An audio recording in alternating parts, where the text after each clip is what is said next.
독립운동가 하면 누가 가장 먼저 떠오르시나요? 아마 대부분 유관순 열사를 떠올리실 겁니다.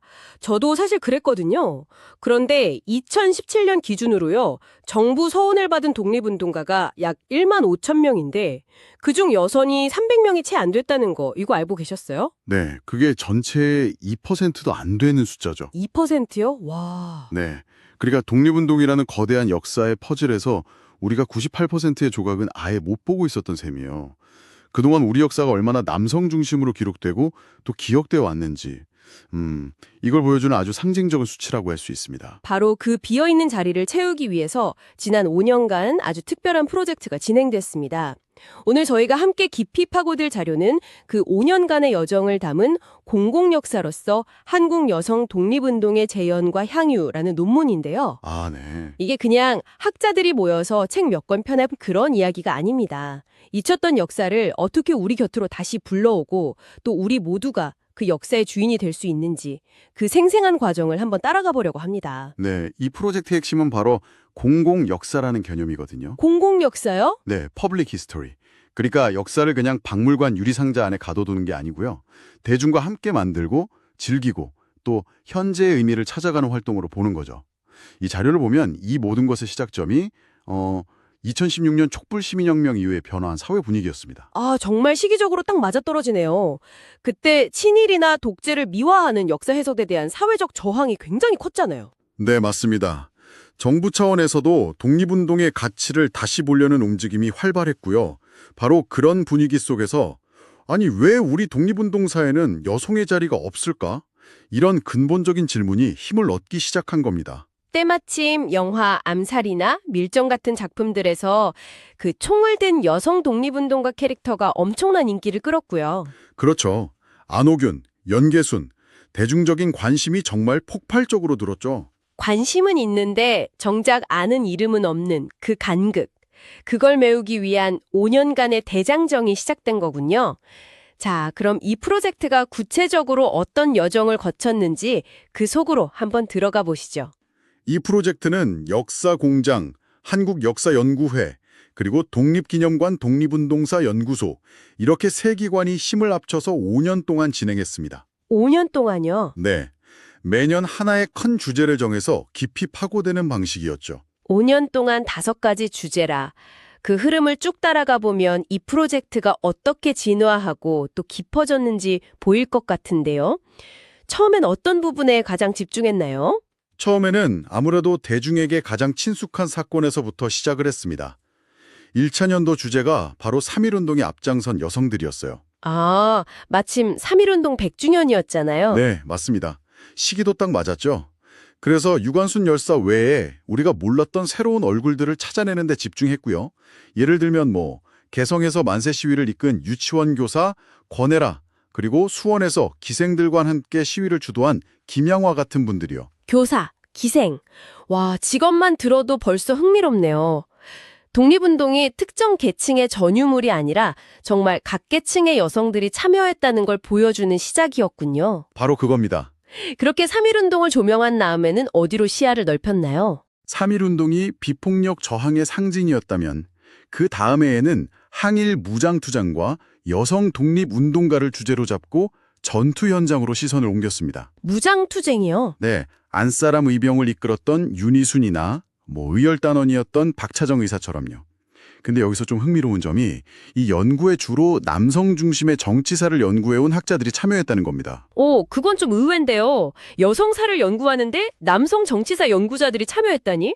혹시 기존의 시각으로 여성 독립운동가를 재단할 위험은 없었을까요? 아, 네. 아주 중요한 지적이십니다.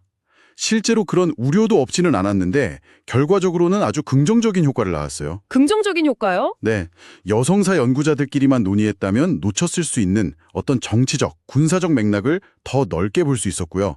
반대로 정치사 연구자들은 자신들의 연구 분야에서 여성이 얼마나 배제되어 왔는지를 성찰하는 계기가 되었죠. 서로의 영역을 확장시켜준 셈입니다. 그렇군요. 서로 다른 시각이 만나서 더 입체적인 그림을 그리게 된 거네요. 자, 그럼 3.1운동, 무장투쟁, 다음 3년차 주제는 무엇이었나요? 국내로 다시 눈을 돌렸습니다. 국내 사회운동과 여성 독립운동가를 다뤘는데요. 농촌계몽운동가 최용신이나 그 평양 을밀대 지붕 위에서 고국농성을 벌였던 노동운동가 강주룡처럼요. 식민지 조선 사회의 모순에 온몸으로 맞섰던 여성들의 삶을 조명했죠. 사회운동가? 네. 사실 자료를 보면 원래는 사회주의 여성운동을 다루려고 했는데 아무래도 사회주의라는 단어가 주는 부담 때문에 사회운동으로 주제를 좀 조절해야 했던 그런 현실적인 고민도 엿보입니다. 아, 그런 배경이 있었군요. 그렇게 국내에서 활동하신 분들을 조명하고 나니까 자연스럽게 활동 모델을 해외로 넓혔던 분들에게도 눈길이 갔겠네요. 네, 맞습니다. 4년차의 주제가 바로 국외 한인사회와 여성 독립운동가였습니다.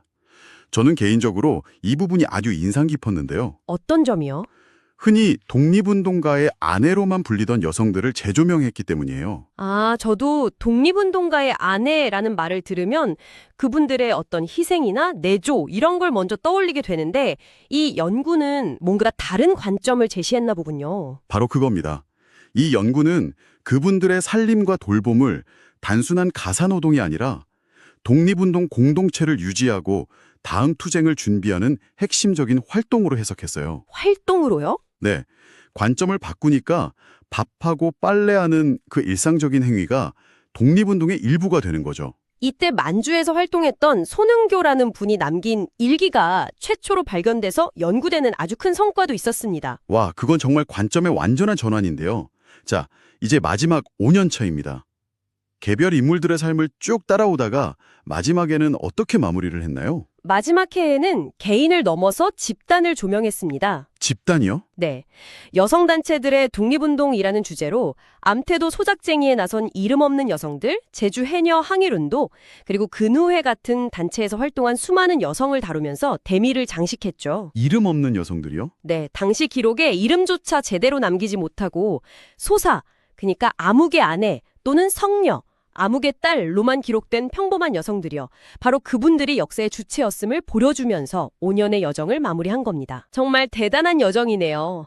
교사, 기생에서 시작해서 무장투사, 노동운동가, 해외의 조력자, 그리고 마지막엔 이름 없는 농어민 여성들까지 이 프로젝트의 진짜 의도가 보이는 것 같습니다. 이 논문에 되게 인상적인 구절이 있던데요.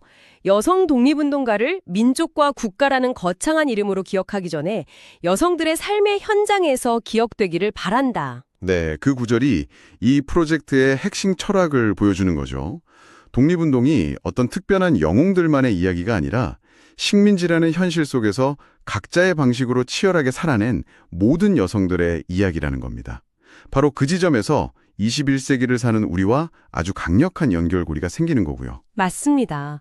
그런데 이 프로젝트의 진짜 힘은 이런 연구 결과를 책으로만 꽁꽁 싸매두지 않았다는 데 있는 것 같아요. 그 원소스 멀티 유즈 전략이라고 하죠. 하나의 컨텐츠를 정말 다양하게 활용해서 대중과 직접 만났더라고요. 네, 가장 대표적인 것이 시민강좌였습니다. 그냥 평범한 강의실이 아니라 서대문형 무소 역사관처럼 독립운동의 아픔이 서린 그런 상징적인 공간에서 강연을 열었어요. 공간부터가 다르네요. 그렇죠. 연구자들은 청중과 눈을 맞추면서 자신들의 연구가 어떻게 가슴으로 전달되는지 배우고, 시민들은 역사를 살아있는 이야기로 체험하는 거죠. 현장감이 주는 힘이 엄청났다고 합니다. 책으로 읽는 것과는 전혀 다른 경험이었겠네요. 그런데 이보다 더 특별한 사례가 있었다고요? 바로 점자도서 제작 이야기입니다. 네, 이건 정말 공공역사의 모범적인 사례라고 할 수 있습니다. 1차 년도 연구 결과물 중 하나였던 거네라 편을 시각장애인을 위한 점자도서로 만들었는데요. 네. 여기에는 아주 놀라운 배경이 있습니다. 1919년 3.1운동 당시에요. 개성에서 권혜라와 함께 시위를 주도하다 체포된 동료 중에 심영식이라는 분이 계셨는데 그분이 시각장애인이었습니다. 잠깐만요.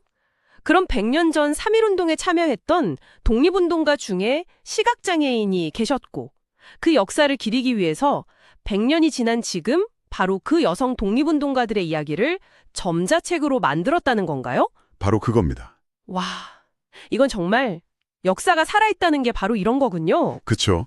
심지어 심영식 선생은 체포된 후에 재판에서 눈이 멀었다고 마음까지 먼 것은 아니다. 이렇게 당당하게 외쳤다는 기록도 남아 있습니다. 이 점자도서는 과거의 역사적 사실을 기념하는 데서 그치지 않고 그 역사를 오늘날 장애인의 인권과 교육권의 문제로 자연스럽게 연결한 거죠. 오늘을 사는 시각장애인 시민들이 그 역사를 직접 손으로 읽고 느낄 수 있게 만든 겁니다. 와, 역사가 과거에 머무는 게 아니라 현재의 우리와 이렇게 생생하게 연결될 수 있다는 게 정말 감동적이네요.